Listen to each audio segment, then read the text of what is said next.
আজি শিলহাকুত পুনৰ বহুদিনৰ মূৰত উচ্ছেদ অভিযান আৰম্ভ কৰিছে আৰু শিলহাকুৰ উচ্ছেদ অভিযানত নেতৃত্ব লোৱা নতুনকৈ দায়িত্ব পোৱা নগৰ উন্নয়ন মন্ত্ৰী কেবিনেট মন্ত্ৰী জয়ন্ত মল্ল বৰুৱা ডাঙৰীয়াৰ আটাইখিনি বক্তব্য আমি শুনিলোঁ।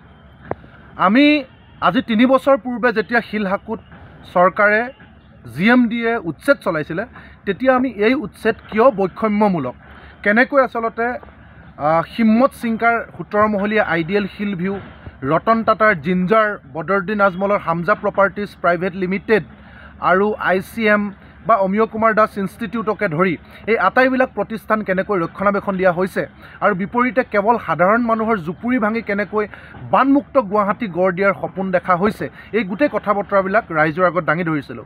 আৰু আমাৰ এই অভিযোগৰ ভিত্তিত আমি দেখিলোঁ যে আজি পুনৰ কেৱল অমিয় কুমাৰ দাস ইনষ্টিটিউটৰ এখন ৱালত কিছু বোল্ডেজাৰ লগাই আজি চমক সৃষ্টি কৰা হৈছে।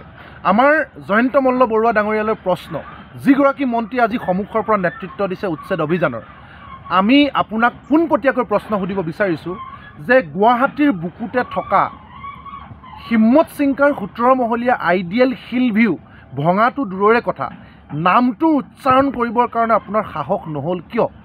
আপোনাৰ গোটেই দীঘলীয়া আমি সংবাদ মাধ্যমৰ মন্তব্য শুনিলোঁ, আপুনি শেষত লওঁ নলওঁকৈ জিঞ্জাৰৰ নামটোও লৈছে, ICMৰ কথাও কৈছে, কিন্তু আইডিয়েল হিল ভিউ যাৰ মালিক বনিয়া অনা অসমীয়া সেই হিম্মত সিংকাৰ বিল্ডিংটো কিয় ভাঙিব নোৱাৰে বা কিয় নামটো উচ্চাৰণ কৰিব নোৱাৰে?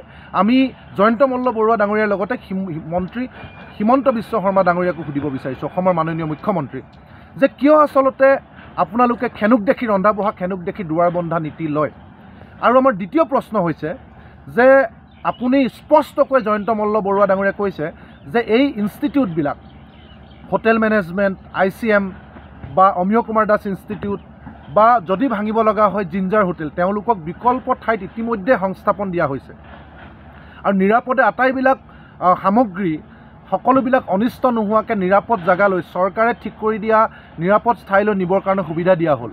কিন্তু তাৰ বিপৰীতে 2008 চনৰ the Guwahati water bodies preservation and conservation actor পূৰ্বৰে পৰা শিলহাকুত বহি থকা মানুহক আজিলৈকে কিয় ক'তো অকণমান মাটি প্ৰদান কৰা নহ'ল? বনিয়াৰ ইনষ্টিটিউটবিলাকক উচ্ছেদৰ পূৰ্বেই সংস্থাপনৰ ব্যৱস্থাৰ বিকল্প ঠাইত ভূমি আৰু খিলঞ্জীয়া থলুৱা পৰিয়ালবিলাক 1203টা পৰিয়ালক উচ্ছেদ কৰাৰ পিছতো আজিলৈকে কেৱল মাত্ৰ ক্ষতিপূৰণৰ নামত এটা কণা হাঁহক পতান ধান দিয়াৰ দৰে দি বাকী মাটি কিয় দিয়া নহ'ল, সেই প্ৰশ্নটো আমি উত্থাপন কৰিব বিচাৰিছোঁ। আৰু মূল প্ৰশ্নটো যে কিয় আইডিয়েল হিল ভিউৰ নামটো ল'বলৈ আপোনালোকৰ সাহস নহ'ল, কাৰণ আইডিয়েল হিল ভিউৰ মূল খুঁটাটো শিলহাকুৰ বুকুতে আছে, কিন্তু আপোনালোকৰ সাহস নহ'ল। আৰু মূল কথাটো ক'ব বিচাৰিছোঁ যে গুৱাহাটীত এতিয়া উন্নয়ন আৰু বানমুক্ত গুৱাহাটী গঢ় দিয়াৰ নামত শিয়ালৰ ডিঙিত মঙহৰ ভাৰ দিয়া হৈছে। নতুনকৈ দায়িত্ব দিয়া হ'ল, আগতে অশোক সিংঘাল ডাঙৰীয়া আছিলে, এতিয়া জয়ন্ত মল্ল বৰুৱা ডাঙৰীয়াক দিয়া হৈছে। আমি সকলোৱে জানো জয়ন্ত মল্ল বৰুৱা ডাঙৰীয়াই কৈছে যে শিলহাকুৰ ৰিজাৰ্ভাৰ কৰি কৃত্ৰিম বানপানী বুন্দাজান হৈ ব্ৰহ্মপুত্ৰলৈকে লৈ যাব। মন্ত্ৰী ডাঙৰীয়া, সেই বুন্দাজান পুতি আপোনাৰ প্ৰয়াত পিতৃ কৈলাশ মল্ল বৰুৱাৰ নামত এই যে চৰকাৰী 3 কোটি টকা খৰচ কৰি নাৰেংগীত এটা পথ নিৰ্মাণ কৰা হৈছে, যি পথ নিৰ্মাণ কৰিবৰ কাৰণে শিলহাকুৰ সংলগ্ন বুন্দাজান ডাইৰেক্ট পুতি পেলোৱা হৈছে। গতিকে মূল প্ৰৱেশদ্বাৰটোকে আপুনি নিজৰ পিতৃ নামত পথ নিৰ্মাণ কৰি যদি পুতি পেলায়, তেতিয়াহ'লে কোনফালে আপুনি পানী ব্ৰহ্মপুত্ৰলৈ নিব? মানে আপুনি মন্ত্ৰী হোৱাৰ কাৰণে শিলহাকুৰ সংলগ্ন বুন্দাজানো পুতি পেলাব পাৰে আৰু মন্ত্ৰী নহয় সাধাৰণ মানুহ হোৱাৰ কাৰণে 1203টা পৰিয়ালক পথৰ ভিক্ষাৰী বনালে আৰু আজি ক'তো অকণমান মাটি দিয়া হোৱা নাই। তাৰ বিপৰীতে বনিয়াৰ প্ৰতিষ্ঠানবিলাক ৰাইজৰ হেঁচাত, দল সংগঠনৰ হেঁচাত ভাঙিব লগা হৈছে যদিও বিকল্প ঠাইত মাটি দিব লগা হৈছে। ইয়াক কেনেকুৱা ধৰণৰ আপোনালোকৰ নীতি? হিমন্ত বিশ্ব শৰ্মা ডাঙৰীয়াক আমি সুধিব বিচাৰিছোঁ যে আজি অমিয় কুমাৰ দাস ইনষ্টিটিউট ভাঙিছে, কিন্তু জিঞ্জাৰ হোটেল কেতিয়া ভাঙিব? আইডিয়েল হিল ভিউ কেতিয়া নাম উচ্চাৰণ কৰিবলৈ সাহস হ'ব? আৰু খুদ শিলহাকুৰ সংলগ্ন বুন্দাজান পুতি জয়ন্ত মল্ল বৰুৱা ডাঙৰীয়া ৰাস্তা কেতিয়া উচ্ছেদ কৰিব? আৰু আমাক সেই প্ৰশ্নৰ উত্তৰ আজি লাগে।